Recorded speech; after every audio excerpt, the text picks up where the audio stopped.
Bienvenue dans cette nouvelle vidéo de la Bourse en clair. Aujourd'hui, on parle du Saint Graal de tous les traders, les gains, l'objectif de gain. À quoi servent les objectifs de gain? Comment les définir? Ça tombe bien, on voit ça dans cette vidéo. Comme chaque fois, n'hésitez pas à me faire part de vos interrogations. Vous êtes sur une chaîne à taille humaine. N'hésitez pas.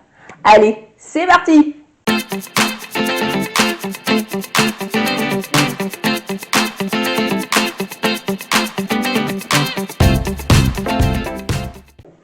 Rien de tel qu'être positif, gagnant sur une position en trading.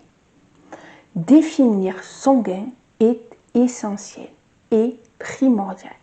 Pourquoi? Savoir définir son gain va nous permettre de mieux calculer notre risque. Si on ne sait pas combien on peut gagner, on ne peut pas savoir combien on va risquer. C'est ce qui s'appelle le bénéfice-risque ou le risk-reward pour ceux qui veulent se la jouer en anglais. Alors, comment fait-on pour définir ses gains? Comme pour le stop, ça va dépendre de la stratégie d'analyse que vous utilisez. Si vous utilisez les supports résistance, comme chaque fois, pour définir vos gains, vous irez chercher des supports ou des résistances. Si vous utilisez les chandeliers japonais, lorsque les bougies de retournement apparaîtront, vous commencerez à prendre vos gains.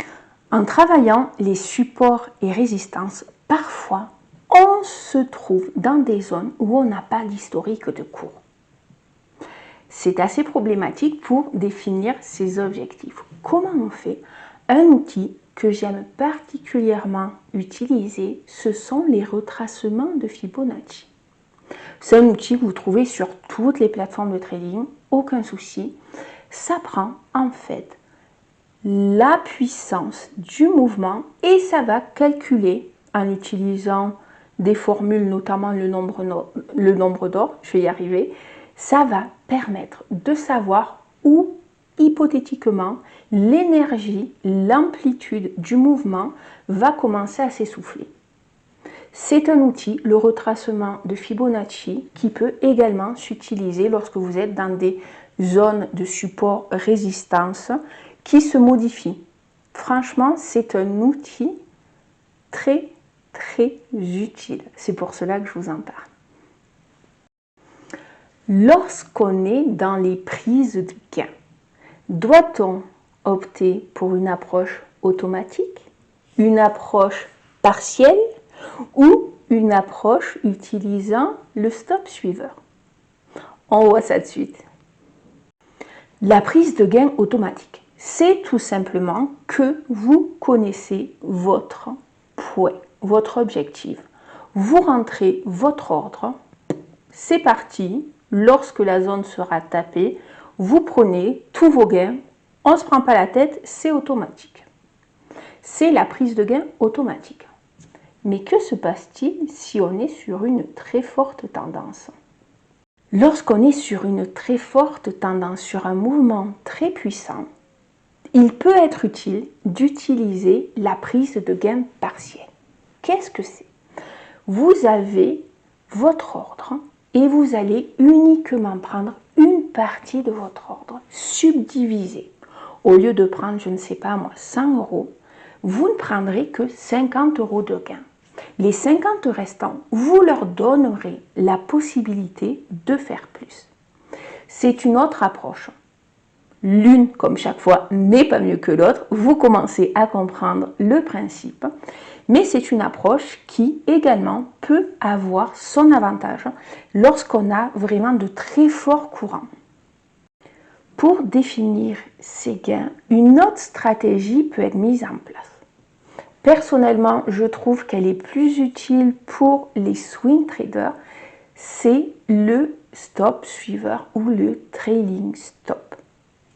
En day trading, c'est un petit peu plus compliqué à mettre en place, mais sur des périodes longues, en travaillant par exemple les supports, les résistances, ça peut se mettre en place, ou en travaillant les chandeliers japonais, lorsque les bougies de retournement apparaissent, vous pouvez placer un stop suiveur un petit peu en dessous et donc bien entendu perdre un tout petit peu de gain potentiel, mais vous accordez une chance supplémentaire de peut-être bénéficier d'un dernier mouvement.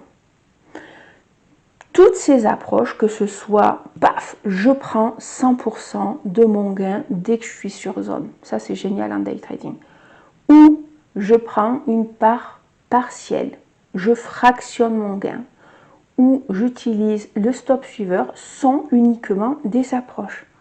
Il faut choisir, ce sont des outils, on peut adapter, il n'y a pas une méthode fixe, il faut tout simplement choisir.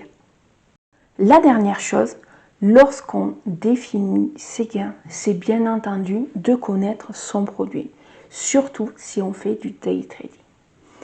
En effet, votre produit a des gains réguliers, des mouvements récurrents qui se produisent tous les jours ou lors de swings, notamment sur le forex entre autres. Vous avez des amplitudes qui sont atteintes régulièrement.